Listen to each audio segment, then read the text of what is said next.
The struggle I had when I was setting them up, like it was hard. Even though I'm in tech, it's hard to set up things like those. I have never done anything like that. But now, since I started everything myself, the whole thing, I was solo for a long time. And those things made me realize I can do anything. So I can just learn anything and just start working on it until I feel like it's time I can delegate that. Welcome to Career Coaching Secrets, the podcast where we talk with successful career coaches on how they built their success and the hard lessons they learned along the way. My name is Davis Nguyen, and I'm the founder of Purple Circle, where we help career coaches scale their business to 7 and 8 figures without burning out. Before Purple Circle, I started and scaled several 7 and 8 figure career coaching businesses myself and consulted with 2 career coaching businesses that are now doing over $100 million each. Whether you're an established coach or just building your practice for the first time, you'll discover the secrets to elevating your coaching business.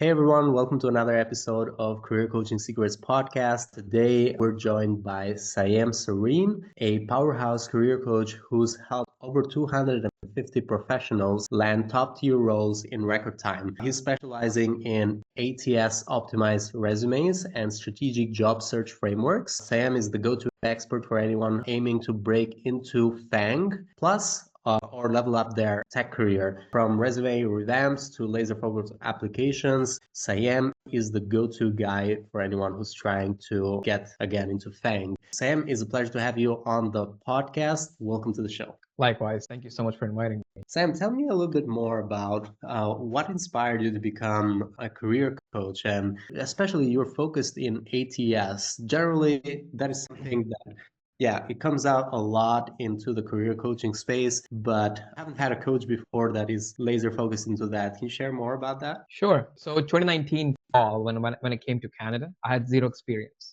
I just came right after my bachelor's, my master's. And what happened was in COVID time, 2020, when I was looking for internships. So we had like a 135 batch of students. And out of that, I think 60 of those could get internships. I got 8 interview calls at that time without any prior experience. And people in my batch were like, if you don't have experience, you won't get a call for internships. If you don't know, like coding and all that, you'll be fine. But if you don't have experience, you won't get the call. That's what everybody was saying at that time. But I did not listen to anybody. I did my research. So a couple of months, I used to research what ATS is, how to crack the ATS, how to get interviews and all that. And I got 8 interview calls. Then COVID time, December 2020, I remember I graduated from my course in University of Windsor in Canada. And what happened was in 2 months, I got my first full-time job. I got a couple of interview calls, 5, I think. And after that, 2 years later, I was laid off. So when the big tech layoff was happening in 2022, and the thing is, at that time, it made me realize, I was a job seeker once. Actually twice, once for internship, one for full-time job. I think I can get over this layoff thing. I'll be fine. And yeah, that's what happened in next couple of months. 2 months, I got my next full-time job. I got 6 interview calls. And yeah, this is how it started,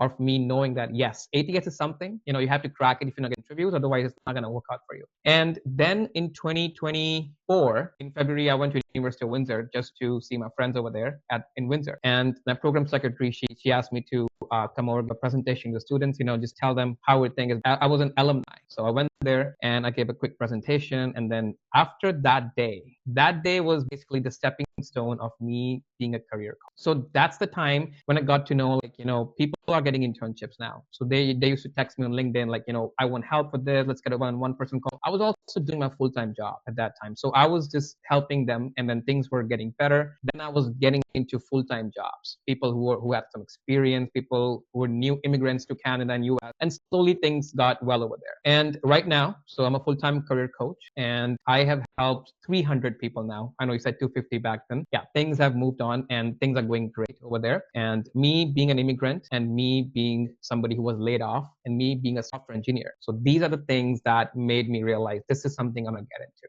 I want to help people get multiple offers, multiple interviews who haven't got anything yet. We just talked about how you help people who want to get into FANG.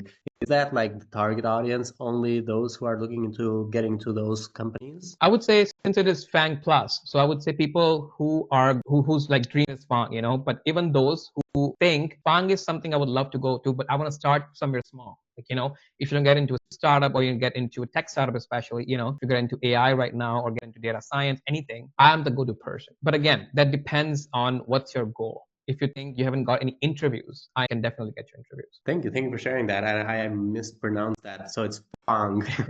for anyone in the audience, Fang Plus. And how do you go about generating leads, or where do you find your clients, your potential clients? I have in-house team, so that works for my the whole CRM. It's on LinkedIn basically. LinkedIn is what I have inbound leads. I have outbound leads, but I have a lot of inbound leads, so that's a positive aspect. Okay, so LinkedIn inbound leads and outbound as well, right? Yeah. And can you share a little bit more how both of these work? What is there any strategy that goes behind it that is helping you to consistently land leads? I know you mentioned you have a team. Could you share more about how they're kind of like what strategy are they following? So you just need one person basically, someone who can take care of the CRM. Every single message that's coming into your DM has to be tracked. It has to be followed up based on who that person is, if they are the targeted audience like that. And again, so for outbound, things are different. So if you think inbound is not working that much, then I focus more on outbound. So by outbound means using Sales Navigator. So there you can search for people with different filters and ask for the location you want to target. So once that happens, yeah, you can text them, you can give them a message like a cold email or like cold DM, I would say, or like. But again, those things don't work much as compared to warm leads on inbound. So that's because if they text you, they know about you. They want to know more about you. But if you're reaching someone yourself, first they will know about you, then maybe they want to know more about you, maybe not. So that's how it goes. And when it comes to inbound, are you like, is it just content posting on LinkedIn, or is there something else besides that? It's content posting. Cool. Thanks for sharing that. And is LinkedIn the only channel that you're currently utilizing? Yes. Yeah, obviously for most coaches that I've interviewed, yeah, LinkedIn is where it makes most sense to be in, and where people who are looking for a career change, they're going to be in there. So it is the place to be in as a career coach, especially. And I wanted to ask you, do you have any specific goals that you're working towards for the next 1 year, 1 year to 3 years, kind of? Yeah, right now I'm in the middle of a stage where I want to have a team of more people working with me to help more people get jobs faster. And I'm also working on automating some of the tasks that don't require manual work. So those things have no chance of a mistake and they will be done on time. So that kind of stuff. Because if you're working with somebody in same time zone, or let's say 12-hour different time zone, things might not work all the time. So for those certain things, you have to do automations. So yeah, that's the goal right now, just increasing the team, and then yeah. Cool. So, and when you're saying automations, what is the challenge that you're trying to fix with the automation? Is The it like challenge, following up with your leads? yeah. Okay. So the automation right now I'm doing is mainly with Zapier. Yeah. So what happens is if somebody fills a form on a website, so they will be sent an automatic email with this, whatever they choose. So kind of automation like that. If somebody does something, this is what happens. Okay, more like that. If somebody schedules an event with me, they will get an email, they will get a follow-up email, all of those kind of stuff. Now, instead of me doing it manually, it's all gonna be taken care. The struggle I had when I was setting them up, like it was hard. Even though I'm in tech, it's hard to set up things like those. I have never done anything like that. But now, since I started everything myself, the whole thing, I was solo for a long time, and those things made me realize I can do anything. So I can just learn anything and just start working on it until I feel like it's time I can delegate that. Thanks for sharing. You share a good point there that you start with it yourself, you figure it out, then you delegate it. That is definitely the way to go. And when it comes to how big is your team right now, and how long did it take you to kind of build a team that helps you with your coaching business? So right now I have a team of, I would say 5, but few of them are like freelancers. So they are more like we do together when they're mock interviews, stuff like that. Because I help people get interviews. And if they want to help get into mock interviews as well, because if they want themselves to feel like I want to be broken down before the interviewer books me. So that's the time when my mock interviews come into play. So that's where I have a team of professionals who give like mock interviews based on the job title they're applying, the interview they've got, stuff like that. And I would say that's about my team. Thank you. Thank you for sharing. And I wanted to ask, in terms of investments, obviously you have invested in your team. You're looking to investing in automations with tools like Zapier or other tools as well. Has there also been investments such as coaching programs, masterminds, or communities that you found to be helpful for you in growing your coaching business? I say I'm a big fan of hit and trial. So when you do something, yeah, of course, there's an option for you to invest in coaching, and then you learn something from somebody. That's going to skip a couple of years of your time because you'll already be having a head start over there. But I feel like, I love trying it myself. And then failure is the biggest lesson you can get. You can learn a lot from that. So I try a lot of things. I feel like it's not working for a week. gonna change the strategy. I'm a big fan of that. So I do perfection, but I try it myself. If I feel like there is something not working, then there is ChatGPT, Yeah, obviously, ChatGPT has become like the new Google for everyone. Do you you mentioned we were talking this about this earlier, and you mentioned that you were interested in sharing this something about this question I'm going to ask to you right now.